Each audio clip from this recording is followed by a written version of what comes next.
Dans cette vidéo, je vous présente aujourd'hui une application online qui s'appelle MIT App Inventor dans sa version 2.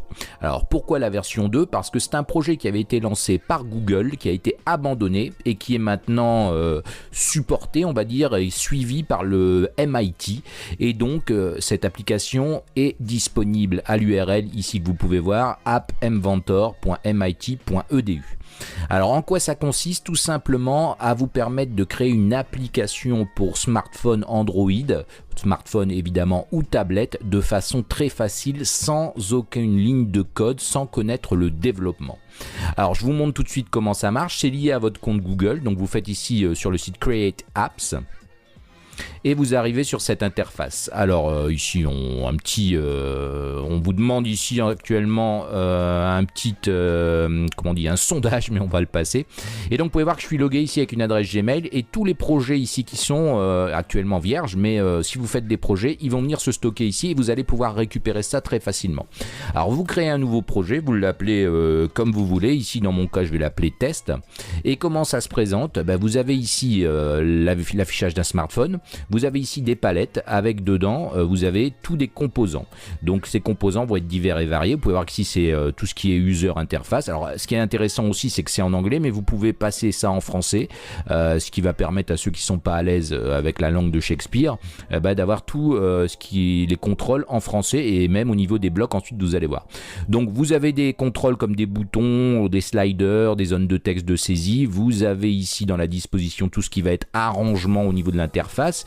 La palette média, tout ce qui est caméra, caméscope pour utiliser ça au niveau de votre smartphone, et vous en avez plein d'autres, du dessin pour faire des jeux, les capteurs de l'appareil, comme si vous voulez utiliser le capteur GPS, le capteur NFC, le capteur d'orientation, etc. Vous avez ici une horloge pour récupérer le temps système ou faire des timers, parce que c'est important. Au niveau social, vous avez pas mal de choses, vous pouvez interagir avec votre téléphone, ici comme l'appel téléphonique, ou interagir avec les SMS reçus, etc. Vous avez d'ailleurs, vous pouvez faire très facilement ici avec les médias, il me semble, vous pouvez utiliser la reconnaissance vocale ou le texte à parole, text to speech, ou la traduction d'ailleurs, un service de traduction instantanée. Franchement, je l'ai testé, c'est super facile à utiliser. Vous pouvez très bien faire lire vos SMS très facilement. Vous avez aussi du stockage possible avec des fichiers ou des bases de données comme TinyDB, TinyWebDB, ou même les contrôles fusion de table. Donc ça, c'est les applications du Google Drive qui vous permettent en fait de gérer des applications online, enfin des données online avec votre application. Au niveau connectivité, vous avez ici le Bluetooth, vous avez plein de composants, donc je ne vais pas rentrer dans le détail parce qu'il faudrait faire un cours, mais vous allez voir, pour ceux qui sont assez à l'aise avec l'informatique, c'est très simple de l'utiliser. Vous avez aussi un composant expérimental ici qui est Firebase DB, qui est en fait une base de données gratuite jusqu'à une certaine limite, mais vous allez pouvoir l'utiliser aussi. Des extensions, vous pouvez ajouter encore d'autres composants dedans. Alors comment ça va marcher? Je vais vous montrer un exemple très rapidement. Alors on va prendre ici un composant label qui affiche du texte. Pour ceux qui ont fait un peu de développement, ça va vous parler. Je peux ici modifier ses propriétés dans la colonne de droite. Par exemple, passer ici sa taille à 25. Je peux remplir le composant sur le parent, remplir le parent. On peut voir que ça prend toute la largeur de l'écran. Et ici, au niveau du centre, je peux centrer le texte sans aucun souci. Donc on peut voir que les composants sont ici, leurs propriétés sont à droite. Donc là, je vais vider le texte pour faire une application très simple. Je vais mettre ici un bouton en dessous. Je vais faire pareil, je vais remplir le parent par exemple, et ici on va lui mettre en propriété de texte affiché par exemple, peu importe. Donc là j'ai une application qui fait rien. Comment ça va fonctionner au niveau du code? C'est des blocs en fait, tout simplement. Donc ici vous avez les propriétés des composants, tous les composants sont utilisables là, et ensuite pour faire une action à votre application, vous allez au niveau des blocs. Alors ça rappelle Scratch pour ceux qui connaissent, c'est le même principe. Et vous avez ici vos composants, vous avez des blocs incorporés qui vont vous permettre par exemple d'afficher du texte, faire des opérations mathématiques, arithmétiques, des blocs logiques pour envoyer vrai ou faux, égal et ou, des blocs de contrôle avec des conditions, avec des boucles, les variables si vous voulez initialiser des variables. Bon, et ici les événements, les événements et les propriétés liées aux composants. Donc par exemple ici si je prends mon bouton, j'ai ici en orangé tout ce qui va être événement. Donc je vais pouvoir par exemple choisir le clic. J'en ai plein d'autres, focus reçu, focus perdu, enfoncé, bouton retiré. En vert, vous avez les propriétés. Donc je vais prendre ici quand bouton un clic, qu'est-ce que je vais faire? Je vais prendre ici une propriété, mettre mon label 1 et là je vais choisir sa propriété texte et je vais aller chercher un bloc incorporé de texte et je vais lui faire afficher par exemple le Hello World qui est quelque chose d'assez fréquent quand on démarre quelque chose. Et là, comment tester son application? Vous avez plusieurs possibilités.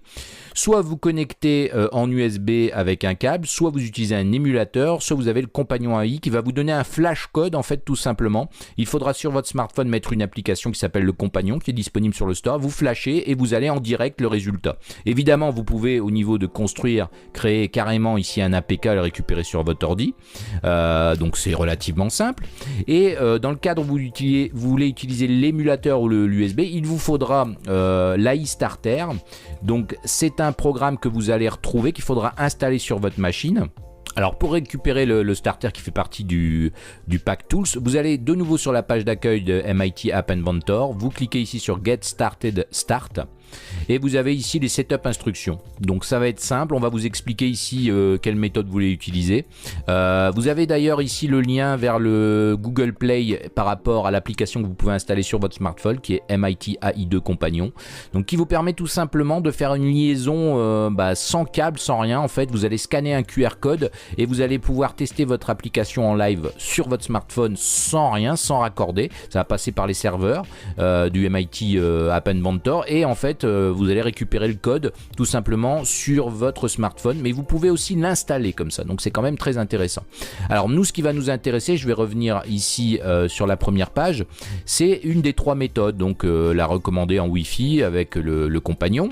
Ensuite vous avez ici, si vous n'avez pas de terminal Android, ou ici si vous voulez le connecter avec un câble USB. Donc là on va utiliser l'émulateur, évidemment je n'ai pas, admettons, de smartphone Android. Vous installez ici les tools qui vont être ici pour Mac, pour Windows ou pour Linux. Vous cliquez et sur la page vous avez ici l'installeur et vous installez ici MIT App Inventor Tools.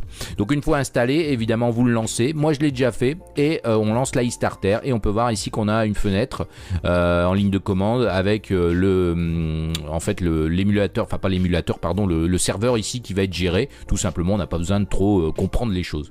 C'est vraiment fait pour ceux qui débutent. Donc ensuite, si je retourne au niveau d'MIT, si je veux tester mon application, maintenant je vais faire Connect Emulator. Et là, on va devoir patienter le temps que l'émulateur s'ouvre. Alors, c'est pas très rapide, mais pour ceux qui n'ont pas de smartphone Android, vous pouvez voir que du coup, c'est possible de développer des applications sans avoir de terminal Android ou une tablette. Et puis là, l'avantage, c'est que vous pouvez tester en live, vous allez voir, c'est très intéressant. Donc, on va pouvoir tester notre petite application qui est très simple, hein. Un bouton, quand on clique, on affiche Hello World dans le label qu'on a placé. Vous pouvez voir que c'est enfantin, hein. C'est basé, c'est aussi simple que Scratch. J'étais très sceptique quand je l'ai essayé la première fois. Je me suis dit bon, ça ressemble à Scratch, c'est pour les enfants. Et effectivement, c'est aussi simple que Scratch. Mais on peut aller quand même bien loin parce qu'on peut faire des applications de dessin, on peut faire des applications avec la caméra, on peut faire des applications de géologue, on peut faire vraiment plein de choses. On peut utiliser l'App Starter, l'Activity Starter pour lancer et faire la jonction avec des applications sur le smartphone. Enfin, il y a plein de possibilités et les bases de données, évidemment, vous avez tout ce qu'il faut. Donc voilà, on peut voir ici que l'émulateur est lancé. Je vais cliquer sur le bouton afficher et on peut voir que ça affiche bien Hello World. Alors c'est très simple à utiliser. Alors ce qui va être bien, c'est qu'on va pouvoir par exemple faire ça en temps réel, modifier le design et on va voir tout de suite ce qui se passe.